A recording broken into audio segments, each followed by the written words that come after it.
masuk ke apa Gapuro. Gapuronya ini lambangnya adalah Gus Jigan. Artinya adalah akhlaknya bagus, pinter ngaji dan pinter dagang.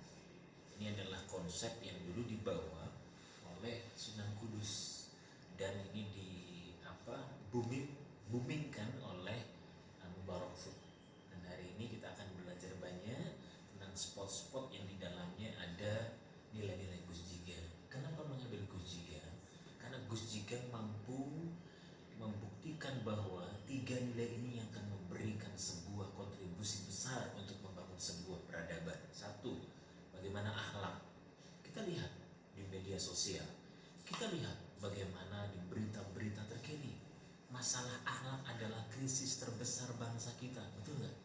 Maka penting bagi kita untuk merefleksi ke belakang. Kenapa Sunan Kudus dia memilih bagus akhlak sebagai pilar pertama untuk membangun sebuah peradaban? Itu dia. Oke. Yang kedua, bagus ngaji. Ngajinya bagus karena ini bangun komunikasi kita dengan Allah, sehingga terbentuk sebuah komitmen bahwa bisnis kita, usaha kita, ikhtiar kita, pembelajaran kita semata-mata hanya untuk Allah. Yang terakhir, dagang, entrepreneur. Ini melatih jiwa kemandirian. Ini dicontohkan oleh Mubarak Food sehingga mereka terbukti bro, bisa sampai 110 tahun lamanya, bertahan sampai 3 generasi, bayangkan. Masya Allah kan? Maka penting kita belajar nanti, kita ambil spot-spotnya yang bisa mengedukasi kita semua sehingga terinspirasi kita untuk bisa mengcopy paste bagaimana ikhtiar Mubarak untuk membangun peradaban melalui bisnis mereka. Kita lihat ya. Masya Allah, luar biasa ya. Nah ini 100 tahun Mubarak Food, 110 tahun ya, bukti bahwa mereka komitmen untuk tetap berinovasi, membangun komitmen untuk menjadi pilar-pilar bata-bata peradaban melalui bisnis mereka. Ini dia. Terus ini di sini nih, ini luar biasa. Ini adalah kaligrafi surat Al-Ikhlas. Ya. Masya Allah, hotnya bagus, hotnya indah. Tapi maknanya tidak kalah bagus, tidak kalah indah. Maknanya apa?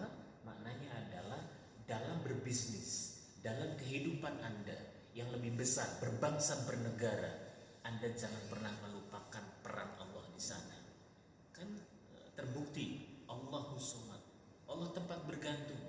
Maka tempat bersandar kita ketika kita sedang jatuh, bergantung kita ketika kita sedang terpepet, terpuruk, kita sedang mungkin dihimpit oleh masalah yang tidak bisa kita selesaikan. Ingat, kita punya Allah. Luar biasa. Apalagi dalam membangun sebuah ukhuwah. Nah, kata sana. Ini ada yang namanya ruang trilogi ukhuwah. Kok trilogi ya? Iya, karena ada 3 pilar membangun ukhuwah berbangsa bernegara. Ukhuwah Islamiyah, Watoniyah, dan Basoriyah. 3 pilar ini yang bisa kita temukan dalam membangun kekuatan berbangsa dan bernegara. Nah, sekarang permasalahannya begini. Bagaimana agar bisa berukhuwah? Padahal kita berasal dari ras, agama, suku yang berbeda-beda. Satu tadi, kita kembali ke Gus Jigan. Ada adab yang bagus, akhlak yang bagus. Ini yang menjadi kunci utama untuk membangun bangsa yang hebat, negara yang kuat, ukhuwah yang bagus. Maka pilar yang paling pondasi, paling mendasar adalah pilar adab, pilar akhlak. Itu dia. Coba kita lihat. Nah, ini titah 1 abad lamanya, bagaimana mereka merekatkan umat, ulama-ulama terdahulu dari NU, Muhammadiyah, Persis, sampai dengan organisasi-organisasi Islam yang lain. Masya Allah. Kita ke sini. Nah, ini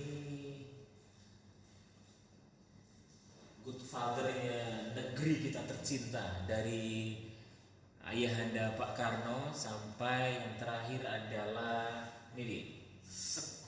Nah, itu dia. Ini mereka memberi pelajaran satu hal tentang bagaimana leadership tidak bisa diselesaikan dengan caci maki. Bagaimana leadership tidak bisa diselesaikan hanya saling menyalahkan. Yang bisa dilakukan adalah saling bahu-membahu, saling kerjasama, sinergi. Untuk apa? Membangun ukhuwah berbangsa bernegara. Keren ya? Ukhuwah Islamiyah, Watoniyah, Basuriyah. Persaudaraan sesama muslim, ikatan kebangsaan dan kemanusiaan. Allah. Ternyata ini fondasinya nih, fondasi membangun Indonesia dengan ukhuwah.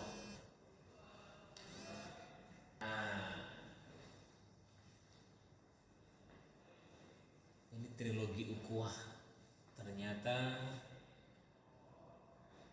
pernah disampaikan oleh Kiai Haji Ahmad Siddiq, lalu kemudian dikuatkan kembali oleh Dr. Honoris Causa Abdurrahman Wahid yang kita akrab menyapanya dengan Gus Dur. Nah, ini juga ada puisi Cinta Tanah Air, Gus Lutfi. Kemudian ini adalah bagaimana statement-statement para pahlawan yang menegakkan pilar kemerdekaan. Masya Allah tuh Bung Tomo mengatakan, andai tidak ada takbir, saya tidak tahu dengan cara apa membakar semangat para pemuda untuk melawan penjajah. Kuncinya apa? Takbir. Apa? Membesarkan Tuhan kita sehingga negara kita akan menjadi besar. Masya Allah. Kita kembali keluar. Ini adalah puisi-puisi yang disampaikan oleh anak-anak bangsa. Puisinya MH Najib. Kemudian ini adalah puisinya mantan Menteri Agama Bapak Lukman Hakim Saifuddin. Nah, kita masuk ke sini dulu. Nah, ini ada miniatur Ka'bah. Nih, saya jadi teringat pesan guru saya ya.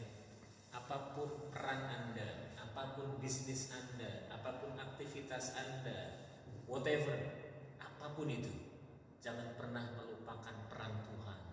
Artinya ini menjadi kiblat. Artinya ini menjadi orbit. Orbit bagaimana aktivitas kita. Setiap apa yang kita lakukan ujungnya ke sini. Menjadi jalan pengabdian kita kepada Allah. Pernah nggak kita belajar satu hal? 4.500 tahun yang lalu Arab gersang, tidak dilirik sama sekali. 4.500 tahun yang lalu Anda bisa belajar bagaimana sejarah tentang kondisi bangsa Arab. Tidak ada satupun peradaban Romawi, Persia melirik mereka, betul? Tapi setelah kehadiran manusia beriman bernama Ibrahim, Mekah berubah total menjadi pusat peradaban. Karena ternyata peran seorang mukmin itu penting. Bagaimana membangun kesolehan secara sosial, bukan hanya kesolehan secara pribadi. Kita belajar satu itu. Yang kedua, penting kita belajar dari orang yang sama, bagaimana meletakkan cinta tertinggi bukan kepada siapapun, tapi kepada Allah. Itulah ketiga saat Nabi Ibrahim diperintahkan untuk menyembelih Nabi Ismail. Ibrahim mengatakan, akan kulaksanakan perintahmu ya Allah. Satu kata, pentingnya tauhid. Ada sebuah kisah tentang Nabi Ibrahim ini ya. Ketika ditanya apa pelajaran yang paling Anda cintai, pelajaran yang paling saya cintai adalah ketika saya dibakar oleh Namrud. Kok bisa? Iya, karena dari pelajaran itu saya mengambil pesan satu hal. Tentang apa? Ketika itu tidak ada yang bisa saya minta tolong kecuali Dia, Allah. Tauhid lagi. Maka kalau belajar tentang ilmu tauhid, bapaknya adalah nabi kita, bapaknya para nabi, Nabi Ibrahim. Apa doanya? Doanya sangat sederhana. Robbi habli minas solihin. Dari doa sederhana itu di sini kemudian menurunkan 14 nabi dan rasul, termasuk Rasulullah Nabi Muhammad. Doa sederhana, tapi tapi Robbi habli minas solihin, anak keturunanku orang-orang soleh. Maka kalau Anda ingin berdoa sepenuh hati, doanya jangan doa-doa receh. Doa masuk PNS, doa bisa bisnisnya lancar. Bangun peradaban besar melalui doa-doa kita, karena kita punya Allah yang maha besar. Mantap. Nah, ini kita kasih ini. Ini kursi. Bisa baca nggak? Kursi ini sama. Jadi pengejawatahan dari Ka'bah. Bagaimana ayat kursi mengajarkan di ayat ini ada 3 ketauhidan: uluhiyah, rububiyah, dan asma wa sifat. Mengajarkan apa? Tidak ada yang layak kita sembah, tidak ada yang layak kita ibadahi kecuali hanya Allah. Masya Allah. Wah, ini yang spesial nih. Ini galeri Al-Quran di Museum Guzigan juga ada. Ada Quran ukuran besar. Ini dibuat mungkin sekitar, saya pernah masuk ke tempat pembuatan, tempatnya di Wonosobo, di Universitas Sains Al-Quran, Unsik. Jadi yang nulis harus berpuasa dan kalau tidak salah membutuhkan waktu 2 tahun sampai 3 tahun. Ya, semoga bisa direvisi kalau salah. Ini banyak musaf-musaf, ada dari Turki, ada Quran terbuat dari kulit sapi, macam-macam ini. Ada Quran dalam bahasa kuno, ada Quran dari daun lontar, coba daun. Ini ditemukan di pondok pesantren di Jawa Timur. Nah, ini bahan kertas-kertas kuno yang beratnya, totalnya 7,2 kilo. Luar biasa ya. Ini dulu pernah ditemukan oleh timnya Pak Hilmi di Kota Banyuwangi, insya Allah. Ini ada sama ini. Nah, ini manuskrip aja sih. Dari daun lontar juga. Terbilang unik ini kayaknya. Karena jumlahnya tidak banyak di Indonesia.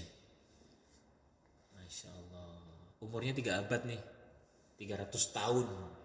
Ukurannya besar, kondisinya terawat. Jadi dari pohon lontar, dari daun lontar nih. Nah, ini manuskrip ini juga hampir sama dengan yang tadi sebelumnya, ya, masya Allah. Kertasnya kertas kuno memang ini. Oke. Wah, ini dari kulit sapi, masya Allah. Kulit sapi bro, totalnya 14 kilo bro. Nulisnya dengan tinta kuning mas. Masya Allah. Ini kita ambil dari kolektor Kalimantan Timur. Keren ya, Masya Allah. Tebal banget nih. Masya Allah. Oke, kita lanjut. Ini ada Asmaul Husna. Asma Allah, dimana kita disunahkan ketika berdoa kita menyebut namanya. Kalau ingin keluasan rezeki, ya Allah ya Wasyid. Kalau ingin kecerdasan, ya Allah ya Rasyid. Kalau ingin kesabaran, ya Allah ya Sobur. Nah, kita masuk ke spot terakhir nih. Ini Pak Niti Semito, ya. Masya Allah. Karyawannya 10.000 tahun 1937 nih. Kretek ya, kretek nih. Pengusaha Indonesia pertama nih yang melakukan promosi, nyebar pamflet lewat Fokker. Tuh, Fokkernya di sana tuh. Ini kan. Nah, ini orangnya nih. Ini orangnya. Beliau suami Mbah Nasilah, Mbah Sawirah. Wih, istrinya 4 bro. Mbah Nasilah, Mbah Sawirah, Mbah Rebi. Keren nih. Kalah gua. Buset. 4 bro. Ya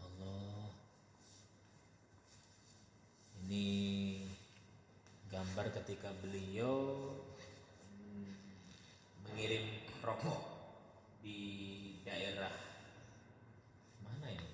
Kudus sih. Keren.